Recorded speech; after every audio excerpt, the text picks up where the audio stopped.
So first impressions of Singapore is so beautiful, everybody. So our first food here at the Hawker Center, and we have made it, everybody, to one of the most beautiful, best views of Singapore. All right, everybody, we're waking up in the world's smallest room here in Singapore, Asia. Just walk in here at the door, full-size mirror, little cowboy leading right to our bed underneath, right there. It's definitely compact, but they use the space very well. Space for storage, sleep, and a little desk area which we're using for our luggage. We could get some work done if you wanted to as well. The bathrooms are shared in the unit, and so are the showers. But everything we need here just for a short stay in Singapore. So let's go out and start our day, see all the attractions. Let's get on our way.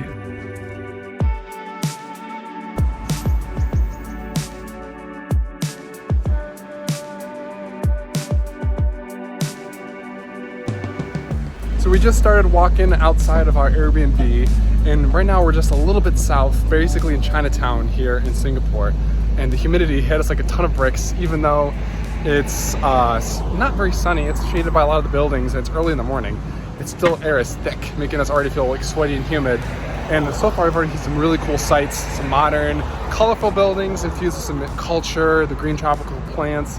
We saw the MAXWELL Food Center as well already, which is a famous hawker center, which we definitely want to check out here in Singapore. Right now, we're making our way to another hawker food center to get some food because we're starving, and apparently this one's open 24/7. So hopefully there'll be some good food options for us here at the next coming location.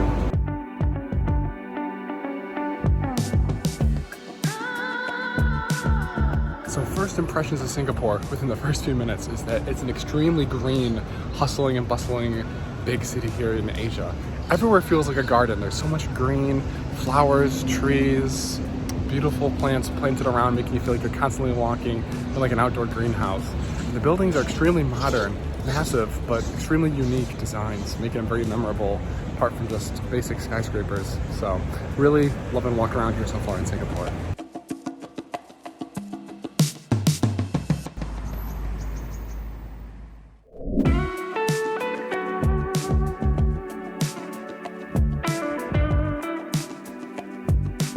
So our first food here at the Hawker Center, this is Lau Pa Sat Hawker Center here in Singapore, are samosas, which are almost always vegan. And we're gonna try and mix around, maybe get some Chinese, Indian, Indonesian, Malay, Middle Eastern, a bunch of different cuisines here. A lot of the stalls are actually closed because we're here at like 8 in the morning. So, but there's probably at least 200 here. So at full time when they're all open, I'm sure it's a really hustling and bustling, energetic environment. But hey, there's still good options for us and a lot of different stalls that are open.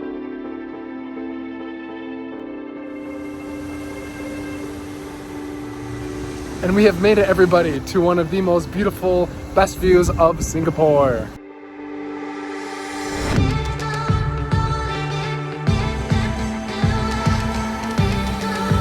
So right behind me is the Merlion, which is the statue sort of symbolizing Singapore. It's a lion and a mermaid combined, making it a Merlion. And we get some great views of the Marina Bay Sands Hotel, the boat that looks like it's on top of it, the very famous infinity pool that you can swim in. Very good hub of the center of Singapore. They also have a little miniature one that's literally like 4 feet tall compared to being like a 8-meter tall mega Merlion right behind it. Maybe it's his daddy. I don't know. Maybe there's a Merlion species here in Singapore. Let me know in the comments.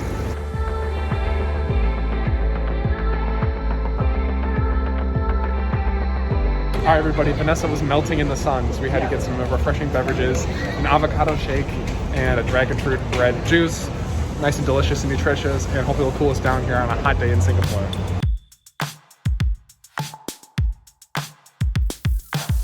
So that was the Merlion behind us, everybody. We are continuing across the JUBILEE Bridge with some fantastic views of Singapore City skyscrapers behind us.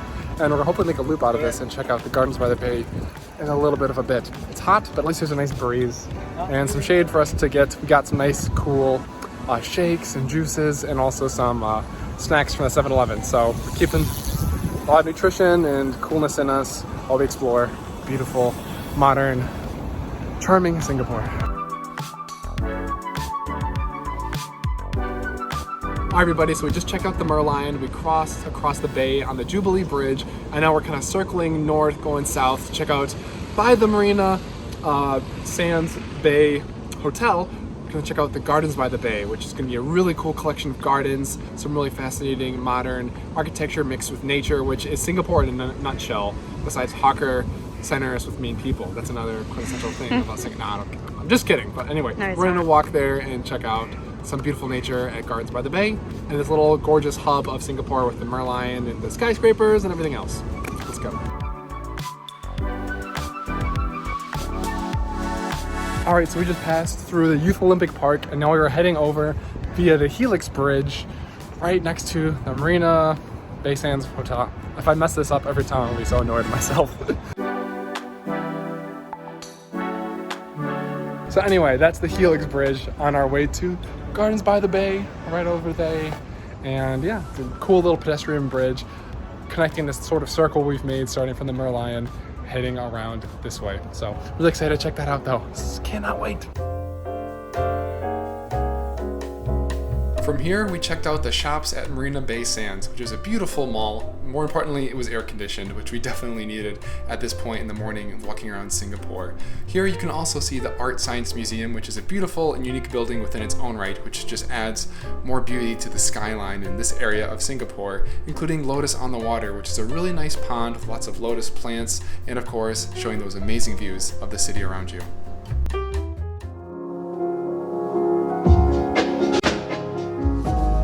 Our walk led us down this gorgeous path, which ultimately connected us to Gardens by the Bay, but we had to go through the Marina Bay Sands Hotel first to get to the other side where we started to get more and more views of this stunning, truly stunning garden.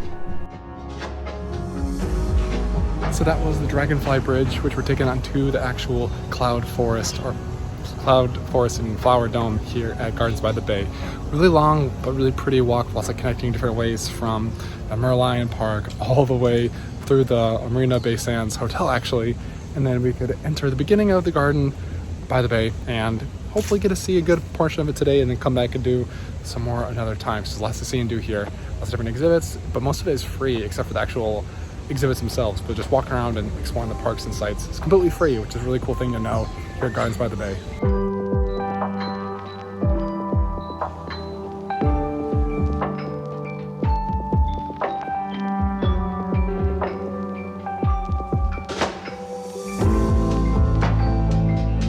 So right now we're walking around the Chinese garden, which is actually free here at Gardens by the Bay, and it's really cool. Lots of different, styles on presentation are being presented. Sorry, I'm tired, my brain's overheating everybody. And look at this, little walkway down this little river, this shrouded little, I don't know if it's a circle or like an octagon that we're going around. And there's a little middle area with a bunch of different windows that you can peek into and see different areas and plants as well. Really cool. The breeze in here is perfect.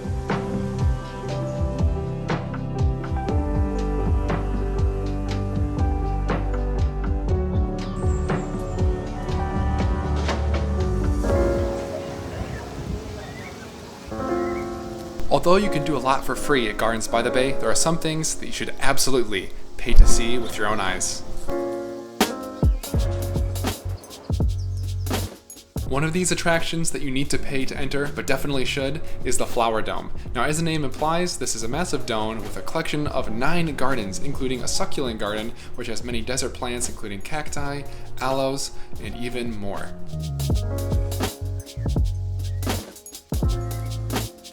There are also a collection of these trees called BAOBABS, which are known as the tree of life from Africa because they are vital to the survival of so many things in the savannah.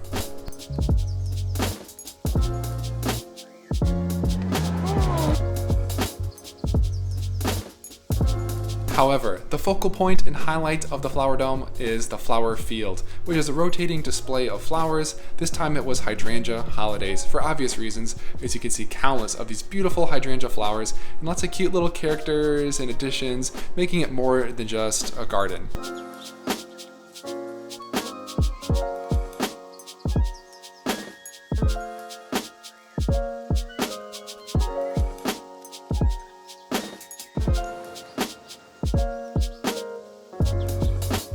can actually see an 1,000-year-old olive tree right by the California Garden. Right near the California Garden, you can actually find the Australian Garden, which is a cool little area with lots of little tokens and trinkets relating to the animals and the Aborigines culture from this part of the world. And similar to the scenery in the California Garden, you can explore the beautiful Mediterranean Garden with all of the palm trees that you might see in California or other places.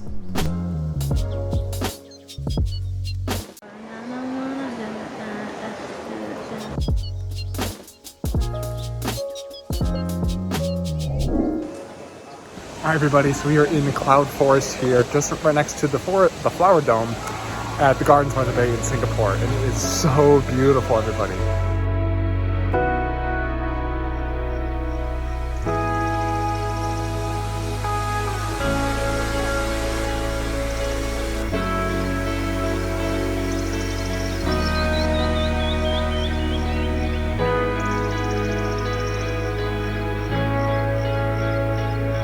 The first thing in Cloud Forest that is going to take your breath away is going to be the falls, which are 35-meter indoor waterfalls, which are among the tallest indoor waterfalls in the entire world.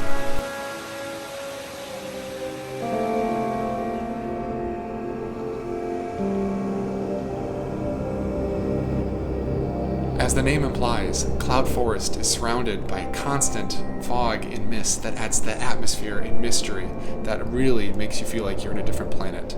However, you can explore the Orchid Haven, which is right nearby the falls, and see lots of statues and cool areas, but ultimately, I was so captivated by the massive pillar and column that is the Cloud Forest that you can continue to explore.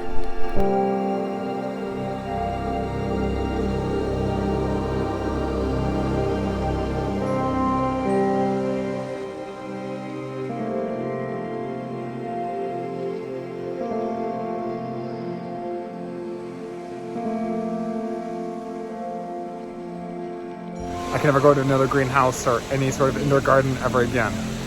Oh. Similar to the Flower Dome, there are cool little areas for you to walk around, including some beautiful and cute little statues that will just, add that little bit of extra magic that Gardens by the Bay really can offer.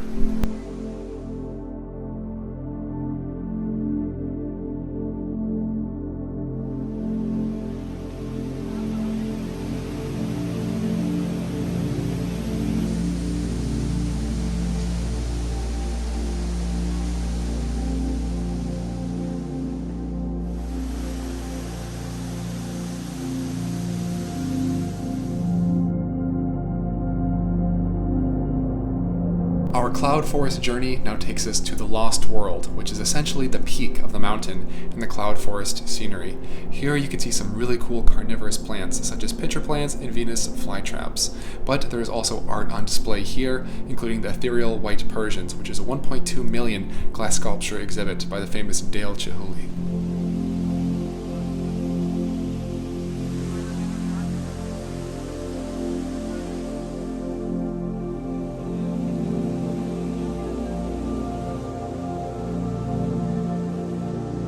Another amazing feature of Cloud Forest is the Skywalk, which allows you to walk in a circle around the massive pillar and observe Cloud Forest from a totally different perspective.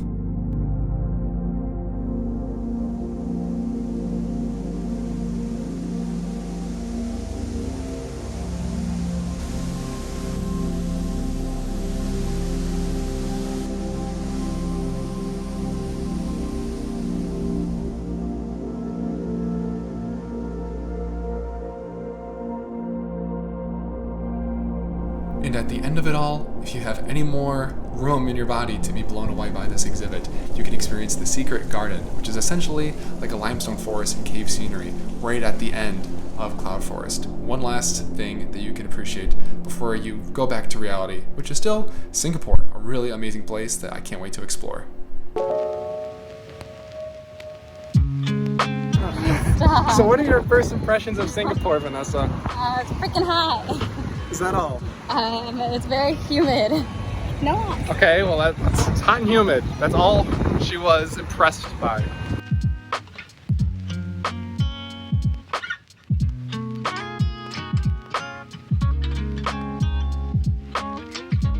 All right, everybody, we are back here at Lau Pa Sat, I first time came here to get some samosas this morning. Didn't really find anything else after that morning. Didn't work out. Came back and a lot more stalls are open. And here we got a big veggie platter with a bit of a bread and a bunch of different curries and chutneys and vegetables. And of course some more samosa. Definitely want to try some more food besides Indian food here in Singapore, but I love Indian and it's my go-to. So we're gonna jump right into this and maybe get some more food here at Lau Pa Sat's Hawker Center. Embarrassing enough, due to all the walking, jet lag, and heat, we went back to the hotel and passed out after this. But oh my god, what an amazing first day. And good morning everybody. We are here another day in Singapore, and here we are in Chinatown. So we are here at the Tikka Center, which is another hawker center here in Little India. And now we're gonna keep the multicultural exploration going and walk to the Arab quarters and area from Little India. So we're getting some of China, getting some of India, and get some of the Middle East now. All within like one day of exploring Singapore, just to show you how diverse and multicultural this freaking city is with all the neighborhoods it has to offer.